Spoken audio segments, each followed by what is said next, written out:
Where are we starting?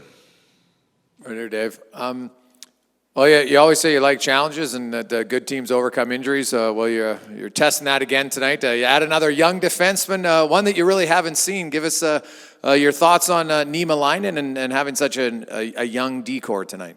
Well, it's an opportunity for guys to step up. Like you say, there's not what was expected, but we're in this situation, and now you got to get people in that do the job for you. And young Broberg's come in and played well for us.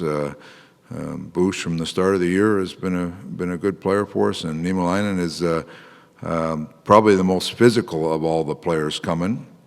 If you watch his game in Bakersfield, he's a real competitive guy. Plays big minutes for them, and has earned the right to be here. And that's when Ken and I talked yesterday. We talked about Ken's philosophy is we want to bring the best guy there possible, or who's playing the best, and he was playing the best, so he gets an opportunity. So he's a big kid. He's always smiling, kind of enjoys the game. I think he enjoys the physical part of the game. So he's going to get thrown into a situation tonight against a good team, and I think he's ready for it. Hopefully he plays well. You put him with Broberg. You moved Broberg to the right side. You didn't disrupt the other pairings. I know you've had a lot of changes. Was that a key? You try not to disrupt all three pairs again, or is it also that maybe a little back soon? Trying to, Laggy and Bush were pretty steady. We got Russell and Barry have played quite a bit together. So you're trying to get a little bit of stability there. We'll see how that goes. That could change during the game, and some special team stuff. You'll see Broberg with Bouchard a little bit. So we'll see how it goes. You're flying by the seat of your pants a little bit, to be honest with you. It's kind of unfortunate that Connor and Sidney don't play more often, obviously. But I was just wondering if you can maybe discuss the parallels of the two and what Connor can learn from Sidney, and I guess how do you kind of see both players and the trajectory of their careers? I guess. Well, the parallels you go back to every now and then. It's probably the media or whoever talks about generational players, and they've both been slotted in that category. Both young Canadian players with great resumes coming up to get in the picked first overall and get in the league, and they deal with. I think the easiest thing for both those players is to get in and get on the ice and play, because that's what they do best. I think dealing with all the other stuff that comes along with being those generational players is a real learning experience. And I know Sid, as a young player, came through that and has done an unbelievable job, not just for Pittsburgh, but for the league. And Connor's in that vein also. So there's a learning point, a learning part of the game that to be leaders of not just their team, of the game, both of them have done an unbelievable job. And I think, you say, is there things Connor's learned? I watched, played with Mario. I'm sure Mario had a great influence on Sid, and Sid, the way he conducts himself and the way he carries himself, and is a real credit to him and what he does for the game. And I think Connor, those are things that Connor has picked up on as the years have gone by, and does it very much, does a lot of the same things. So they're both incredible players. They both are great for the game, great people. And like you say, it's too bad they don't play against each other more, but we'll get to see it tonight. Yeah, we get to see it tonight, and it's obviously a lot of excitement about that matchup with the players and all of us. But how do coaches view that matchup too? You guys get excited about matchup of two great players as well? Yeah, I think you do. Yeah, I think you do. There's you're thinking more of the whole team, but you also recognize that you have two of those unbelievable players. I think they're going to have fun playing against each other.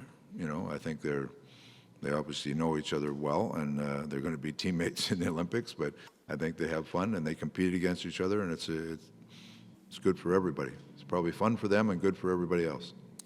Dave, based on practice this morning, it looks like you've got McDavid and Draisaitl on separate lines. You've got last change and you've got Crosby here, so I don't expect you to give us your matchup strategy, but do both guys want that matchup? Do you sense that both Connor or Leon would want that matchup? Yeah, I don't think you'd shy away from it, like that.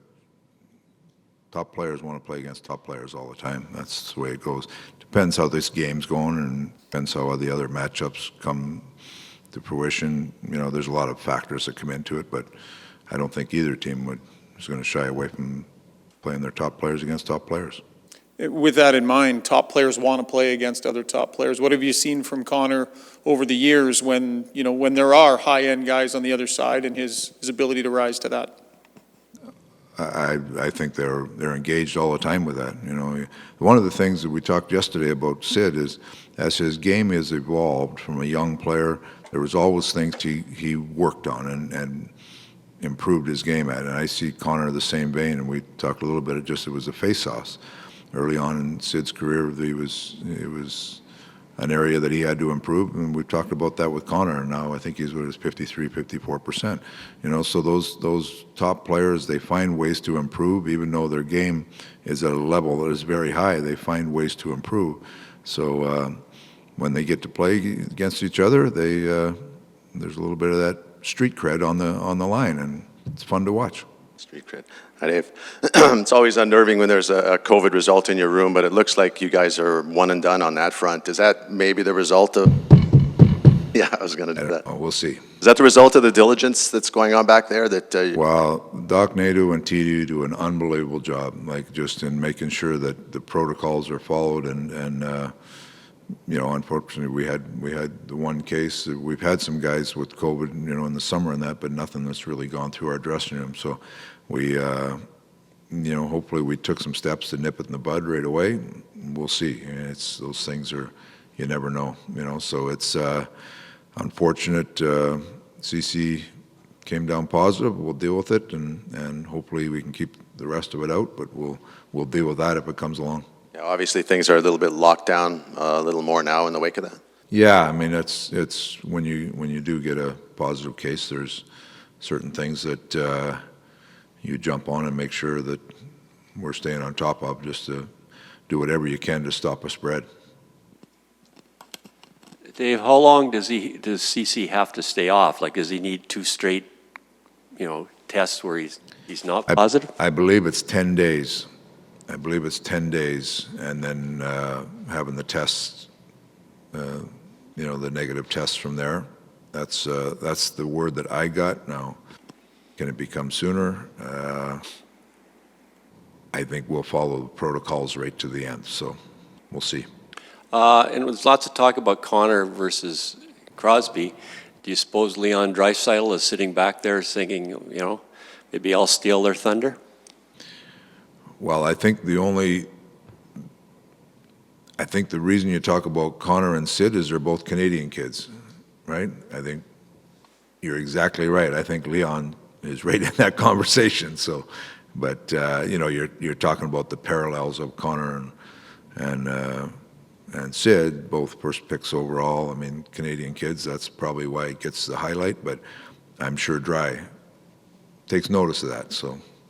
Hopefully he comes out and wants to play in that group too. Is it much like, I guess, Malkin in Pittsburgh? I've said it for a long time. It's very similar situations. They've got Sid and Malkin, and we've got Connor and Leon. Very similar kind of setup. One more. Coaches can't raise their voice anymore to the officials with that $25,000 fine. How do you? We don't have to worry about it here. We got masks on here, so we're fine. They can't hear you? Yeah. Okay. I mumble anyway, Jim, so they never understand me anyway. So. Okay, thanks. All right. Thanks, guys.